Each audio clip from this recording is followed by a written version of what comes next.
એવી રીતે થશે કળિયુગનો અંત. અને કેવો હશે કળિયુગનો અંત? અને ભગવાન વિષ્ણુ તેમના કલ્કી અવતારમાં ક્યારે જન્મ લેશે? અને શું તમે જાણો છો કે કળિયુગ પછી 5મો યુગ કયો આવશે? તો ચાલો જાણીએ આ વિડીયોમાં. આ વિડીયોને અંત સુધી અવશ્ય જોજો. તો મિત્રો, પૌરાણિક ગ્રંથો અનુસાર કળિયુગને 4 યુગોમાં સૌથી વધુ શ્રાપિત અને સૌથી ખરાબ યુગ માનવામાં આવે છે. અને દુઃખની વાત તો એ છે કે આપણે જે યુગમાં જીવી રહ્યા છીએ એ કલયુગ જ છે. અને મારે કદાચ એ કહેવાની જરૂર નથી કે કલયુગની હાલત તો દિવસે ને દિવસે ખરાબ થતી જાય છે.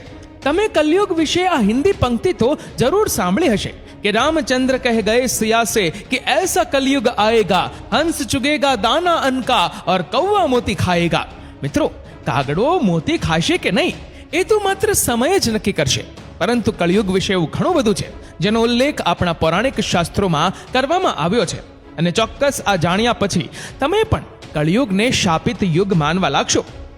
મિત્રો, કળિયુગનું આખું સત્ય શું છે તે અમે તમને જણાવીએ એ પહેલા ચાલો બીજા 3 યુગ વિશે થોડું જાણી લઈએ. સતયુગ એટલે સત્યનો યુગ. મિત્રો, સનાતન ધર્મનો પ્રથમ યુગ એટલે સતયુગ, જેને સત્યનો યુગ પણ કહેવામાં આવે છે. પુરાણોમાં સતયુગનો સમયગાળો 17,28,000 વર્ષ જણાવવામાં આવ્યો છે. સત્યયુગમાં પ્રતિકાત્મક રીતે ધર્મના 4 સ્તંભ હતા: તપ, સત્ય, પવિત્રતા અને દયા. તમે આને ધર્મના 4 પગ પણ કહી શકો છો. આ સમયે મનુષ્યની લંબાઈ 32 ફૂટ હતી. મતલબ થોડું વિચારો કે તે સમયનો માણસ લગભગ 21 હાથ જેટલી ઊંચાઈ ધરાવતો હતો. સતયુગમાં મનુષ્યનું આયુષ્ય પણ ઘણું લાંબુ હતું. તે સમયના માનવીઓ 10,000 વર્ષથી 1,00,000 વર્ષ સુધી જીવતા હતા. સતયુગમાં પૃથ્વી પર પાપનું પ્રમાણ 0 હતું. એટલે કે સતયુગના લોકોને પાપ શું છે એની પણ ખબર નહોતી પડતી. તે સમયના લોકોમાં પુણ્યનું પ્રમાણ સૌથી વધારે હતું.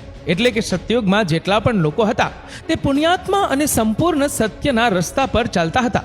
તમે બધાએ રાજા હરિશ્ચંદ્રની વાર્તા તો સાંભળી જ હશે, જેઓ જીવનભર સત્યના માર્ગ પર ચાલ્યા અને તેણે સત્ય માટે પોતાનું અને તેના પરિવારનું બલિદાન પણ આપ્યું. સત્યયુગના સમયે જ રાજા હરિશ્ચંદ્રનો જન્મ થયો હતો. ત્રેતાયુગ કે પછી રજતયુગ. મિત્રો, સનાતન ધર્મનો બીજો યુગ ત્રેતાયુગ કહેવાય છે. આ યુગનો સમયકાળ 12,96,000 વર્ષનો હતો. આ યુગને ઘણા બધા લોકો સિલ્વર એજ તરીકે પણ ઓળખાય છે. આ યુગમાં ધર્મના 3 જ સ્તંભ જોવા મળે છે: સત્ય, પવિત્રતા અને દયા. હકીકતમાં ધર્મનો ચોથો સ્તંભ તપ એ ત્રેતાયુગના અંતમાં જ ઓછો થઈ ગયો હતો. ત્રેતાયુગમાં માણસની લંબાઈ 21 ફૂટ એટલે કે લગભગ 14 હાથ જેટલી હતી અને તેની ઉંમર લગભગ 10,000 વર્ષ સુધી હતી. ત્રેતાયુગ આવ્યો ત્યાં સુધીમાં સમાજ વર્ણોમાં વહેંચાઈ ગયો હતો અને તે સમયે સમાજમાં બ્રાહ્મણ, ક્ષત્રિય, વૈશ્ય અને શૂદ્ર વર્ણો અસ્તિત્વમાં આવ્યા હતા. આ યુગમાં લોકો પોતાની ફરજોનું પાલન કરતા હતા, પરંતુ તેમની અંદર લોભ અને ઈર્ષ્યાની ભાવનાએ કબજો કરી લીધો હતો. તેથી જ ત્રેતાયુગમાં પાપનું પ્રમાણ વધીને 25% થઈ ગયું હતું અને પુણ્યનું પ્રમાણ ઘટીને 75% થઈ ગયું હતું. જ્યારે આ યુગમાં ભગવાન વિષ્ણુએ તેમના વામન અને રામ અવતારમાં અવતાર લીધો હતો અને તેની સાથે જ રાજા બલિ અને રાવણ જેવા મહાન રાક્ષસો પણ આ જ યુગમાં થઈ ગયા હતા. રાજા બલિ, જેણે ભગવાન વામનને આખી પૃથ્વી દાન કરી દીધી હતી, જ્યારે રાવણ, જેણે માતા સીતાનું અપહરણ કર્યા પછી પણ તેને સ્પર્શ પણ નહોતો કર્યો. દ્વાપર યુગ.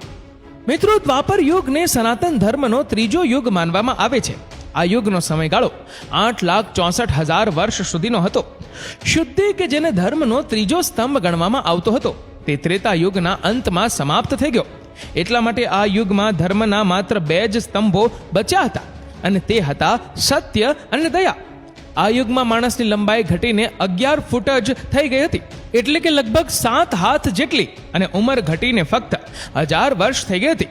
આ યુગના લોકો તેમનું કર્તવ્ય ભૂલી ગયા હતા. વાસના, ક્રોધ અને લોભ જેવી લાગણીઓ લોકોના મનમાં પ્રવેશી ગઈ હતી, જેના કારણે આ યુગમાં પાપનું પ્રમાણ પણ વધીને 50% અને પુણ્યનું પ્રમાણ ઘટીને 50% થઈ જ રહ્યું હતું. એટલે કે આ યુગમાં અડધા મનુષ્યો પાપી હતા અને અડધા પુણ્યશાળી પણ હતા. જો કે ઇતિહાસનું સૌથી મોટું યુદ્ધ મહાભારત દ્વાપર યુગમાંના સમયાંતરમાં જ થયું હતું, જેમાં એક સંપૂર્ણ સમાજ વચ્ચે એક સ્ત્રીને શરમાવવામાં આવી હતી. આ યુગમાં ધર્મનો વ્યાપ વધારવા માટે ભગવાન વિષ્ણુએ તેમના કૃષ્ણ અવતારમાં અવતાર લીધો અને યુદ્ધની શરૂઆત કરી હતી. અને ધર્મની સ્થાપના કરવા માટે ભગવાન કૃષ્ણએ મહાભારતના મહાયુદ્ધમાં પાંડવોનો સાથ આપ્યો હતો.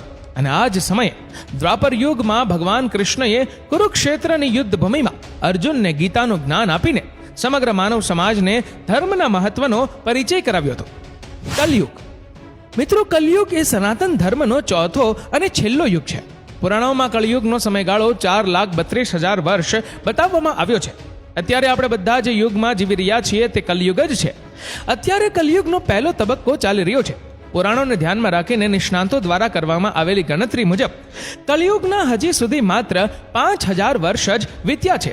એટલે કે કલયુગના અંતને હજુ આશરે 4,27,000 વર્ષ બાકી છે. અને આ યુગમાં ધર્મનો ફક્ત એક જ સ્તંભ બચ્યો છે, અને તે છે દયા. દયા કે જે આ યુગના અંત સુધીમાં સમાપ્ત થઈ જશે. જ્યારે આ યુગમાં પાપનું પ્રમાણ 75% અને પુણ્યનું પ્રમાણ 25% જણાવવામાં આવ્યું છે. તેની સાથે એ પણ કહેવામાં આવ્યું છે કે કલયુગના અંત સુધીમાં આ પુણ્યનું પ્રમાણ 0 થઈ જશે. આ યુગમાં માણસની સરેરાશ લંબાઈ 5 ફૂટ 5 ઇંચ એટલે કે લગભગ 3.5 હાથ જેટલી છે, અને ઉંમર 80 થી 90 વર્ષ જ હશે. પરંતુ સાથે જ વિષ્ણુ પુરાણમાં એવું પણ કહેવામાં આવ્યું છે કે જેમ જેમ કલયુગનો અંત નજીક આવશે તેમ માણસની ઉંમર પણ ઘટતી જશે, અને અંતે માણસની ઉંમર ઘટીને માત્ર 20 થી 30 વર્ષ જ રહી જશે. ત્યારે નાના બાળકો ગંભીર રોગનો ભોગ બનશે, અને નાની ઉંમરે બાળકોની આંખોમાં ચશ્મા અને માથે સફેદ વાળ હશે.